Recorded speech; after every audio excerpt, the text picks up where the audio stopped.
Franz Kafka की मुख्तसर कहानियाँ। बाल्टी सवार।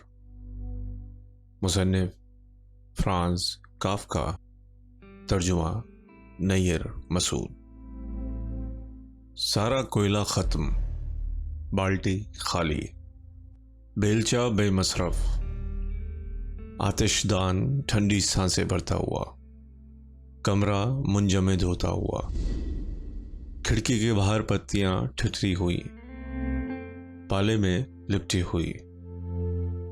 आसमान हर उस शख्स के मुकाबले पर रुपहली सिपर बना हुआ जो इससे मदद का तलबगार हो। मुझे कोयला मुहैया करना होगा। मैं अकड़ कर नहीं मर सकता। मेरे पीछे बेरहम आतिशदान है, मेरे आगे बेरहम आसमान है। तो मुझे इन दोनों के दरमियान से गुजरना चाहिए और इस सफ़र में कोयले वाले से कुमुक लेना चाहिए। मगर इसने तो अब मामूली दरखास्तों पर कान धरना छोड़ दिया है। मुझे इसके सामने नाकाबिले तरदीद तौर पर साबित कर देना चाहिए कि मेरे पास कोयले का एक रेज़ा भी नहीं रह गया। मेरे लिए उसकी हस्ती ऐसी है जैसे आसमान पर सूरज। मुझे ऐसा भिखारी बनकर पहुंचना चाहिए जो किसी दरवाजे के सामने ही जान दे देने पर तुला होता है और उसके गले में मौत की खरखराहट शुरू हो जाती है और इसीलिए शुरफा का बावर्ची उसे कॉफ़ी की केतली में से तलछट देने पर आमादा हो जाता है। बिल्कुल इसी तरह यह भी होना चाहिए कि कोयले वाला गुस्से में भर जाने के बावजूद तो किसी की जान नहीं लेगा कि मुक़द्दस हुक्म का पास करते हुए एक बेलचा भर कोयला मेरी बाल्टी में फेंक दे।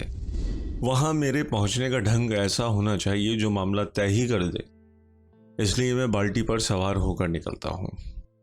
बाल्टी पर बैठा हुआ, हाथ बाल्टी के कुंडे पर जो लगाम की सादा तरीन किस्म है।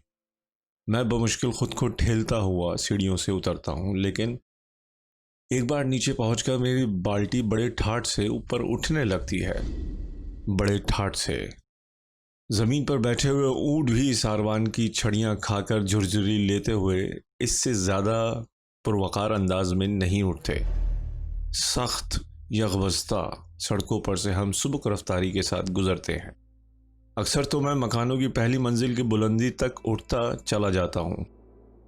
मैं दरवाज़ों की पस्ती तक कभी नहीं उतरता। आखिरकार मैं कोयले वाले के मेहराबी छत से ढके हुए तहखाने की गैर मामूली बुलंदी तक तैर आता हूँ। दुकानदार को मैं देखता हूँ कि मेज़ के सामने सुखड़ा हुआ बैठा कुछ लिख रहा है। उसने फाजिल गर्मी को निकालने के लिए दरवाज़ा खोल रखा है। कोयले वाले, मैं पुकारता हूँ। कोहर ने मेरी आवाज़ खोखली कर दी है और मेरी सांस के बनाए हुए बादल ने उसे ढांप रखा है। कोयले वाले, मेहरबानी करके मुझे थोड़ा सा कोयला दे दो। मेरी बाल्टी इतनी हल्की हो चुकी है कि मैं इस पर सवारी कर सकता हूँ। मेहरबानी करो। जब भी मुझसे हो सका तो मैं तुम्हें कीमत अदा कर दूंगा।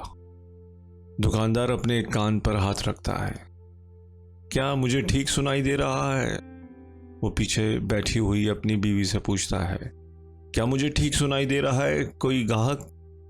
मुझे तो कुछ सुनाई नहीं देता, उसकी बीवी कहती है। बुनाई करते हुए वो सुकून के साथ सांसें भर रही है। आग उसकी पीठ को बड़े मज़े में सेंक रही है। हाँ हाँ सुनो तो सही, मैं चिल्लाता हूँ।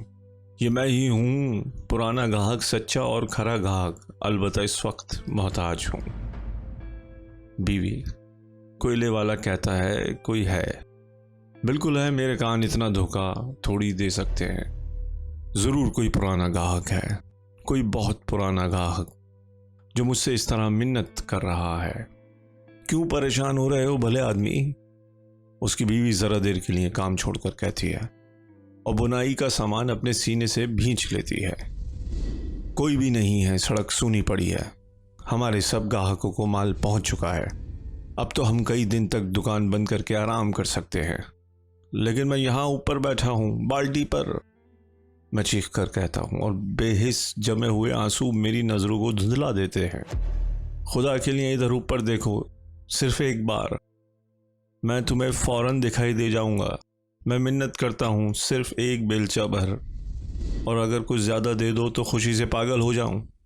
तमाम दूसरे ग्राहकों को माल पहुँच चुका है। मुझे बाल्टी में कोयले की खड़खड़ाहट सुनने ही भर को मिल जाती।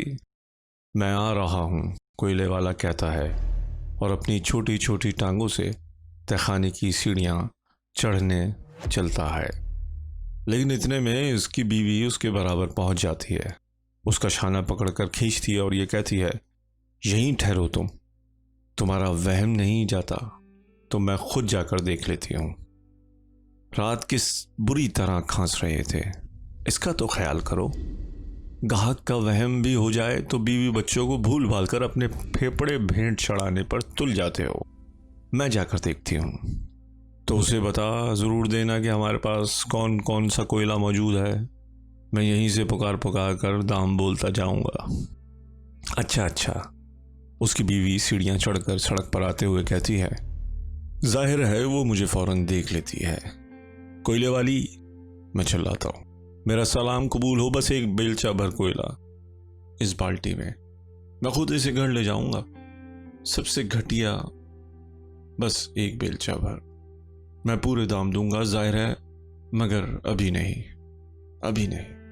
ये अभी नहीं के अल्फाज कैसे घंटी की तरह बजते हैं, कैसे चकरा देने वाले अंदाज में ये अल्फाज करीबी गिरजा करके मीनार से आती हुई शाम के गजरगी जनकार में मिल जाते हैं। अरे भाई, इसे क्या चाहिए? दुकानदार पुकार के पूछता है। कुछ भी नहीं, इसकी बीवी पुकार का जवाब देती है। यहाँ कुछ भी नहीं है, मुझे तो न कुछ दिखाई दे रहा है न सुनाई दे रहा है। 6 का घंटा बज रहा है, बस अब दुकान बंद कर देना चाहिए। भला की सर्दी है, कल भी कारोबार से फुर्सत मिलना मुश्किल ही है। उसे कुछ दिखाई नहीं देता, कुछ सुनाई नहीं देता, लेकिन फिर भी वो अपने सीना बंद की डोरियां खोलती है और मुझे हनका देने के लिए सीना बंद को हवा में घुमाती है। बदकिस्मती से वो कामयाब हो जाती है। मेरी बाल्टी में उम्दा घोड़े की सारी खूबियां मौजूद हैं सिवा मज़ाहमत की कुव्वत के, वो इसमें नहीं है। मेरी बाल्टी बहुत हल्की है, इतनी कि एक औरत का सीने बंद उसे हवा में उड़ा सकता है।